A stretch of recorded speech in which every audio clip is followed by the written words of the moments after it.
1 രാജാക്കന്മാർ അധ്യായം 5. ശലോമോനെ അവന്റെ അപ്പന് പകരം രാജാവായിട്ട് അഭിഷേകം ചെയ്തു എന്ന് സോർ രാജാവായ ഹീരാം കേട്ടിട്ട് ഭൃത്യന്മാരെ അവന്റെ അടുക്കൽ അയച്ചു. ഹീരാം എല്ലായ്പ്പോഴും ദാവീദിന്റെ സ്നേഹിതനായിരുന്നു.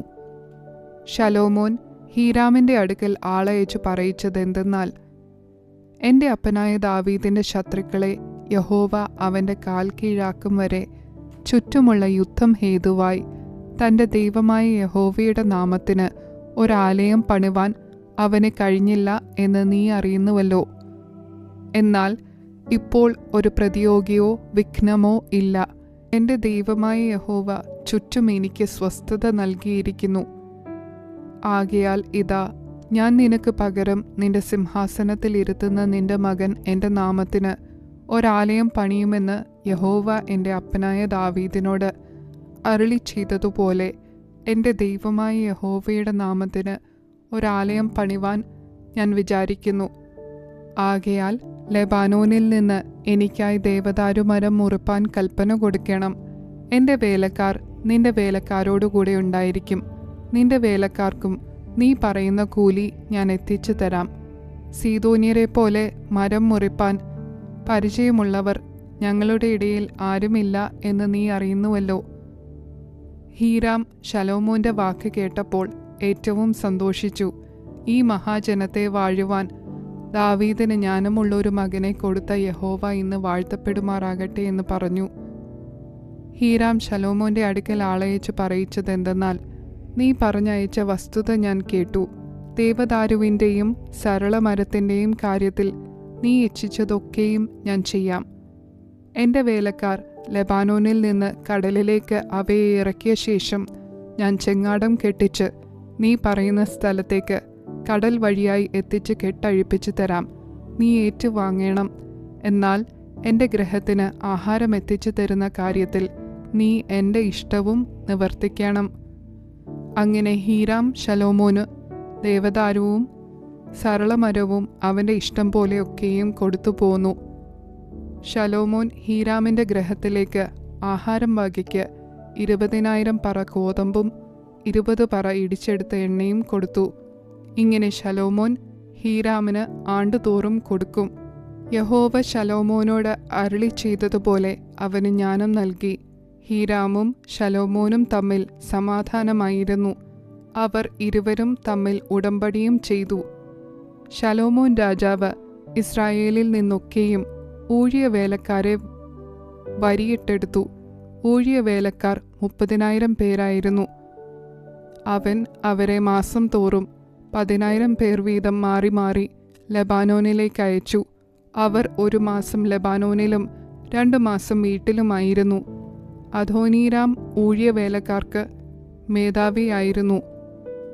വേല ചെയ്യുന്ന ജനത്തെ ഭരിച്ച് വേല നടത്തുന്ന 3,300 പ്രധാന കാര്യക്കാരന്മാരൊഴികെ ശലോമോന് 70,000 ചുമട്ടുകാരും മലയിൽ 80,000 കല്ലുവെട്ടുകാരും ഉണ്ടായിരുന്നു. ആലയത്തിന് ചെത്തിയ കല്ലുകൊണ്ട് അടിസ്ഥാനമിടുവാൻ അവർ രാജകൽപ്പന പ്രകാരം വിശേഷപ്പെട്ട വലിയ കല്ല് വെട്ടി. ശലോമോന്റെ ശില്പികളും ഹീരാമിന്റെ ശില്പികളും ഗെബാല്യരും ആലയപ്പണിക്കായി മരവും കല്ലും ചെത്തി ഒരുക്കി. 1 രാജാക്കന്മാർ അധ്യായം 6. ഇസ്രായേൽ മക്കൾ മിസ്രയീം ദേശത്തു നിന്ന് പുറപ്പെട്ടതിൻ്റെ 480 സംവത്സരത്തിൽ ഇസ്രായേലിൽ ശലോമോന്റെ വാഴ്ചയുടെ 4-ാം ആണ്ടിൽ 2-ാം മാസമായ സീവ് മാസത്തിൽ അവൻ യഹോവയുടെ ആലയം പണിവാൻ തുടങ്ങി. ശലോമോൻ രാജാവ് യഹോവയ്ക്ക് പണിത ആലയം 60 മുഴം നീളവും 20 മുഴം വീതിയും 30 മുഴം ഉയരവും ഉള്ളതായിരുന്നു. ആലയമായ മന്ദിരത്തിന്റെ മുഖമണ്ഡപം ആലയവീതിക്കൊത്തവണ്ണം 20 മുഴം നീളവും ആലയത്തിന്റെ മുൻവശത്ത് 10 മുഴം വീതിയും ഉള്ളതായിരുന്നു. അവൻ ആലയത്തിന് ജാലമിണക്കിയ കിളിവാതിലുകളെയും ഉണ്ടാക്കി. മന്ദിരവും അന്തർമന്ദിരവും കൂടിയ ആലയത്തിന്റെ ചുവരിനോട് ചേർത്ത് ചുറ്റും തട്ടുതട്ടായി പുറവാരങ്ങളും പണിത് അവയിൽ ചുറ്റും അറകളുമുണ്ടാക്കി. താഴത്തെ പുറവാരം 5 മുഴവും നടുവിലത്തേത് 6 മുഴവും മൂന്നാമത്തേത് 7 മുഴവും വീതിയുള്ളതായിരുന്നു. തുലാങ്ങൾ ആലയഭിത്തികളിൽ അകത്ത് ചെല്ലാതിരിപ്പാൻ അവൻ ആലയത്തിന്റെ ചുറ്റും പുറമേ ഗളം പണിതു. വെട്ടുകുഴിയിൽ വെച്ച് തന്നെ കുറവ് തീർത്ത കല്ലുകൊണ്ട് ആലയം പണിതതിനാൽ അത് പണിയുന്ന സമയത്ത് ചുറ്റിക, മഴു മുതലായ യാതൊരു ഇരുമ്പായുധത്തിൻ്റെയും ഒച്ച ആലയത്തിങ്കൽ കേൾപ്പാനില്ലായിരുന്നു. താഴത്തെ പുറവാരത്തിൻ്റെ വാതിൽ ആലയത്തിൻ്റെ വലത്തുഭാഗത്ത് ആയിരുന്നു. ചുഴൽ കോവണിയിൽ കൂടെ നടുവിലെ പുറവാരത്തിലേക്കും നടുവിലത്തേതിൽ നിന്ന് മൂന്നാമത്തെ പുറവാരത്തിലേക്കും കയറാം. അങ്ങനെ അവൻ ആലയം പണിത് തീർത്തു. ദേവദാരു തുലാങ്ങളും ദേവദാരു പലകയും കൊണ്ട് ആലയത്തിന് മച്ചിട്ടു. ആലയത്തിൻ്റെ ചുറ്റുമുള്ള തട്ടുകൾ 5 മുഴം ഉയരത്തിൽ അവൻ പണിതു. ദേവദാരു തുലാങ്ങൾ കൊണ്ട് ആലയത്തോട് ഇണച്ചു.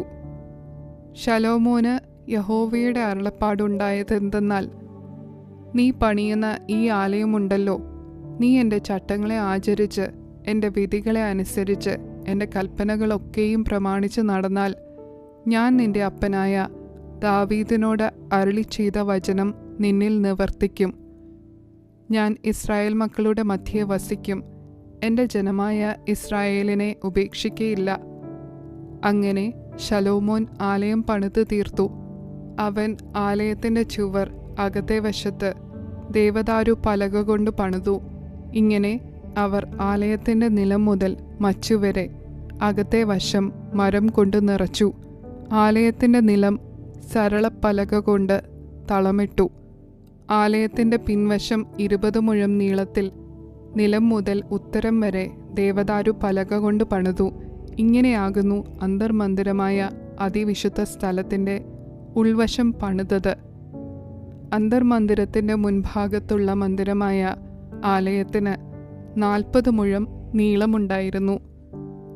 ആലയത്തിൻ്റെ അകത്തെ ചുവരിന്മേൽ ദേവദാരു കൊണ്ടുള്ള കുമിഴുകളും വിടർന്ന പുഷ്പങ്ങളും കൊത്തുപണിയായിരുന്നു. എല്ലാം ദേവദാരു കൊണ്ടായിരുന്നു. കല്ല് അശേഷം കാണാനുണ്ടായിരുന്നില്ല. ആലയത്തിൻ്റെ അകത്ത് യഹോവയുടെ നിയമപ്പെട്ടകം വെക്കേണ്ടതിന് അവൻ ഒരു അന്തർമന്ദിരം ചമച്ചു. അന്തർമന്ദിരത്തിൻ്റെ അകം 20 മുഴം നീളവും 20 മുഴം വീതിയും 20 മുഴം ഉയരവും ഉള്ളതായിരുന്നു. അവൻ അത് തങ്കം കൊണ്ട് പൊതിഞ്ഞു. ദേവദാരു മരം കൊണ്ടുള്ള ധൂപപീഠവും പൊതിഞ്ഞു. ആലയത്തിൻ്റെ അകം ശലോമോൻ തങ്കം കൊണ്ട് പൊതിഞ്ഞു. അന്തർമന്ദിരത്തിൻ്റെ മുൻവശത്ത് വിലങ്ങത്തിൽ പൊൻചങ്ങല കൊളുത്തി അന്തർമന്ദിരം പൊന്നുകൊണ്ട് പൊതിഞ്ഞു. അങ്ങനെ അവൻ ആലയം ആസകലം പൊന്നുകൊണ്ട് പൊതിഞ്ഞു. അന്തർമന്ദിരത്തിനുള്ള പീഠവും മുഴുവനും പൊന്നുകൊണ്ട് പൊതിഞ്ഞു. അന്തർമന്ദിരത്തിൽ അവൻ ഒലിവുമരം കൊണ്ട് 10 മുഴം ഉയരമുള്ള 2 കെരൂബുകളെയും ഉണ്ടാക്കി. ഒരു കെരൂബിൻ്റെ ഒരു ചിറക് 5 മുഴം, കെരൂബിൻ്റെ മറ്റേ ചിറക് 5 മുഴം. ഇങ്ങനെ ഒരു ചിറകിൻ്റെ അറ്റം മുതൽ മറ്റേ ചിറകിൻ്റെ അറ്റം വരെ 10 മുഴം. മറ്റേ കെരൂബിനും 10 മുഴം. കെരൂബ് രണ്ടിനും അളവും ആകൃതിയും ഒന്ന് തന്നെ. ഒരു കെരൂബിൻ്റെ ഉയരം 10 മുഴം, മറ്റേ കെരൂബിനും അങ്ങനെ തന്നെ. അവൻ കെരൂബുകളെ അന്തരാലയത്തിൻ്റെ നടുവിൽ നിർത്തി. കെരൂബുകളുടെ ചിറക് വിടർന്നിരുന്നു. ഒന്നിൻ്റെ ചിറക് ഒരു ചുവരോടും മറ്റേതിൻ്റെ ചിറക് മറ്റേ ചുവരോടും തൊട്ടിരുന്നു. ആലയത്തിൻ്റെ നടുവിൽ അവയുടെ ചിറക് ഒന്നോടൊന്ന് തൊട്ടിരുന്നു. കെരൂബുകളെയും അവൻ പൊന്നുകൊണ്ട് പൊതിഞ്ഞു. അന്തരാലയവും ബഹിരാലയവുമായ ആലയത്തിൻ്റെ ചുവരുകളിലെല്ലാം ചുറ്റും കെരൂബ്, ഈന്തപ്പന, വിടർന്ന പുഷ്പം എന്നിവയുടെ രൂപം കൊത്തിയുണ്ടാക്കി. അന്തരാലയവും ബഹിരാലയവുമായ ആലയത്തിൻ്റെ തളവും അവൻ പൊന്നുകൊണ്ട് പൊതിഞ്ഞു. അവൻ അന്തർമന്ദിരത്തിൻ്റെ വാതിലിന് ഒലിവുമരം കൊണ്ട് കതകുണ്ടാക്കി. കുറുമ്പടിയും കട്ടളക്കാലും ചുവരിൻ്റെ അഞ്ചിൽ ഒരംശമായിരുന്നു. ഒലിവുമരം കൊണ്ടുള്ള കതക് രണ്ടിലും കെരൂബ്, ഈന്തപ്പന, വിടർന്ന പുഷ്പം എന്നിവയുടെ രൂപങ്ങൾ കൊത്തി പൊന്നു പൊതിഞ്ഞു. കെരൂബുകളിലും ഈന്തപ്പനകളിലും പൊന്നു പൊതിഞ്ഞു. അവണ്ണം തന്നെ അവൻ മന്ദിരത്തിൻ്റെ വാതിലിനും ഒലിവുമരം കൊണ്ട് കട്ടളയുണ്ടാക്കി. അത് ചുവരിൻ്റെ നാലിൽ ഒരംശമായിരുന്നു. അതിൻ്റെ കതക് രണ്ടും സരളമരം കൊണ്ടായിരുന്നു. ഒരു കതകിന് 2 മടക്കുപാളിയും മറ്റേ കതകിന് 2 മടക്കുപാളിയും ഉണ്ടായിരുന്നു. അവൻ അവയിൽ കെരൂബ്, ഈന്തപ്പന, വിടർന്ന പുഷ്പം എന്നിവയുടെ രൂപങ്ങളെ കൊത്തി രൂപങ്ങളുടെ മേൽ പൊന്നു പൊതിഞ്ഞു. അവൻ അകത്തെ പ്രാകാരം ചെത്തിയ കല്ലുകൊണ്ട് 3 വരിയും ദേവദാരുകൊണ്ട് 1 വരിയുമായിട്ട് പണിതു. 4-ാം ആണ്ട് സീവ് മാസത്തിൽ യഹോവയുടെ ആലയത്തിന് അടിസ്ഥാനമിടുകയും 11-ാം ആണ്ട് 8-ാം മാസമായ ബൂൽ മാസത്തിൽ ആലയം അതിൻ്റെ സകല ഭാഗങ്ങളുമായി അതിൻ്റെ മാതൃക പ്രകാരമൊക്കെയും പണിത് തീർക്കുകയും ചെയ്തു. അങ്ങനെ അവൻ 7 ആണ്ടുകൊണ്ട് അത് പണിത് തീർത്തു.